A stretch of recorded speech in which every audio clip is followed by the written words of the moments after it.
Jessica, the Reincarnated Dog 4. By Hak Jin Kim.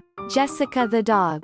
Seen from a distance, she looks like dancing, pacing back and forth. One day Ellen gets home early. But Jessica doesn't notice it while doing her job hard as usual. Ellen sees Jessica, thinking that she's spinning round and round. At a close range she finds Jessica's only one foreleg is moving up and down. Jessica, are you dancing with one leg? Where did you learn that step? Ellen asks. And she turns on the music to amuse Jessica. While heading to the kitchen to get some drink, Jessica follows Ellen to stop her. There Jessica shows that she can draw H by moving her both forelegs tied together. With no visible trace, it looks like a mime. But Ellen doesn't miss what Jessica is doing. She realizes an odd reality that a dog makes a letter by moving her legs. Oh, that's amazing. You know the letters like us? Are you genius? Who taught you? How could you know you can make this letter? Ellen shouts with surprise. But soon Ellen gives Jessica a suspicious look. And asks her to write another one to see if she really can draw a letter. Jessica begins to write capital letter A, because she knows it's easier to make a straight line than a curvilinear one. Ellen seems to be shocked by Jessica's exact understanding alphabets. At that point Sue comes back home from her workplace, a junior high school. She looks exhausted but smiles to Jessica and Ellen. Who has been making a fuss about the puppy? What the noise is it? Sue asks. Is there something wrong with Jessica? I guess she knows alphabets, Ellen says. It doesn't make sense. She's just dancing with music. Can you go to the market to get some carrots for me? I just remember them now. Thanks, Sue says. And then she walks up the stairs to take a rest for a while.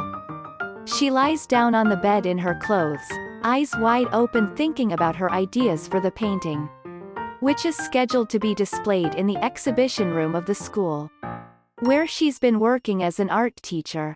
How about a landscape with rough brush stroke? Or an abstract figure painting? No, too boring, Sue mumbles.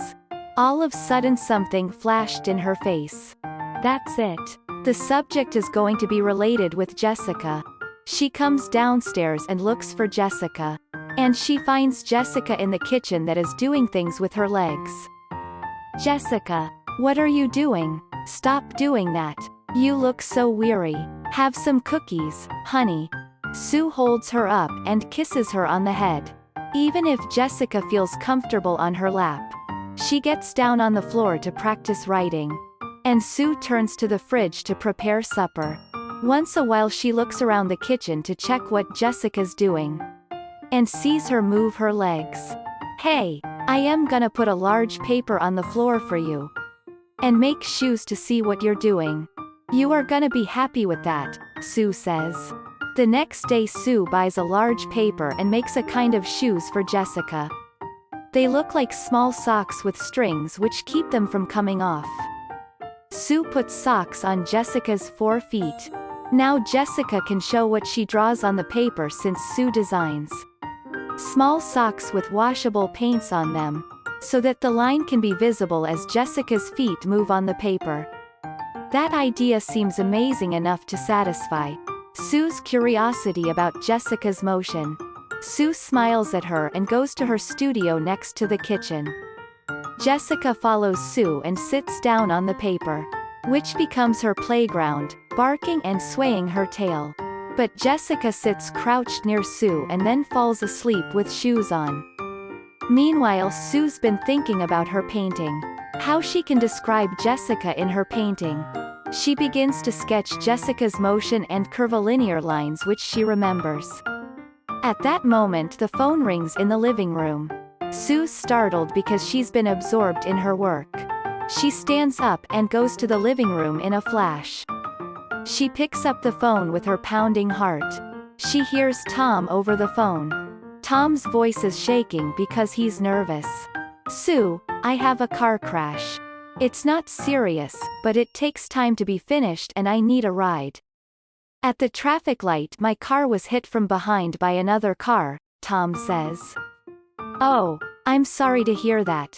Are you okay? I'll be on my way, Sue says. Sue checks Jessica is still sleeping. Then she grabs the key to the car and goes out the back door and gets into her Chevrolet. A while later, as Jessica wakes up and can't see anyone at home, she steps on the paper and starts to practice writing letters.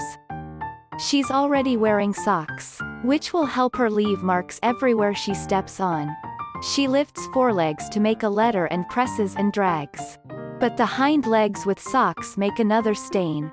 She's at a loss for a moment, and thinks that she'd better wear socks only for forelegs. But it seems to be impossible to take them off by herself, because of strings around her ankles. She has no choice but stay put. If she doesn't want to stain the floor, let alone the paper. She decides to sit at the corner of the paper to keep clean the space. At dusk, Tom and Sue come home. It's nice to see you guys, Jessica mumbles. But they don't look okay. Tom says, I really don't understand how that car wasn't insured. My insurance has to cover the damage. And then my insurance premium will go up, Tom grumbles. Honey, don't be mad at him. How about pity on him? He couldn't afford insurance. Sue pats Tom on the back. Jessica feels that Sue still has a warm heart for people. She thinks Tom is a nice man, and Sue is even nicer. Soon, I'm home, Ellen shouts.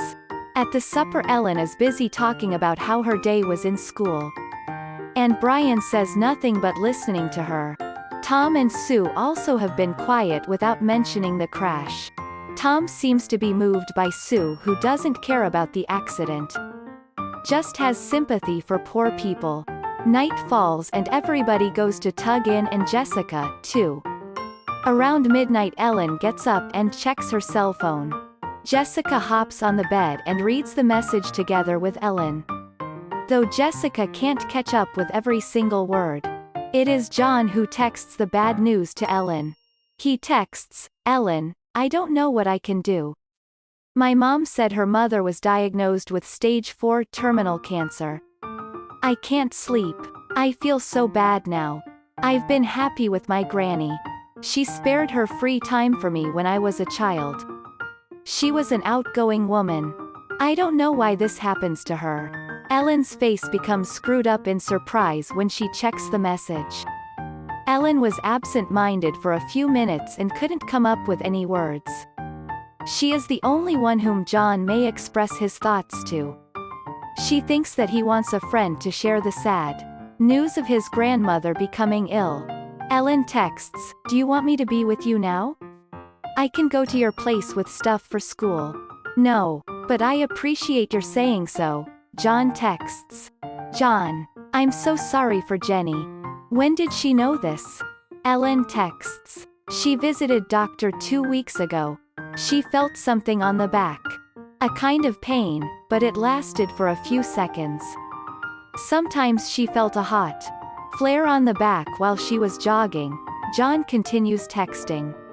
Her doctor suggested her to go to the hospital to examine her body. And the result came like that. She was so sad that she hid the diagnosis from her daughter until tonight. My mom was very upset after the bad news. And she said to me that there would be no hope to survive cancer. Ellen's heart is broken while reading the text message. Well, I feel better now. I'll try to get some sleep. See you tomorrow. Thanks a lot, Ellen. John finishes texting. Next morning, Ellen leaves home early to school. She worries about John and has no idea how she can make him feel easy to go through it. As Ellen approaches her classroom, Tom runs into her. Who doesn't notice him since she is in a deep thought? Tom pats her on the shoulder. She is frightened when she confronts her father's face. Oh my gosh, I didn't see you. Sorry, Ellen says. What's wrong with you? Is there any trouble with you? I called you out loud for seconds. But you didn't listen to me. What were you thinking over? Tom asks. John's grandmother got cancer. John is worried about his grandmother so much, Ellen says. And enters the classroom.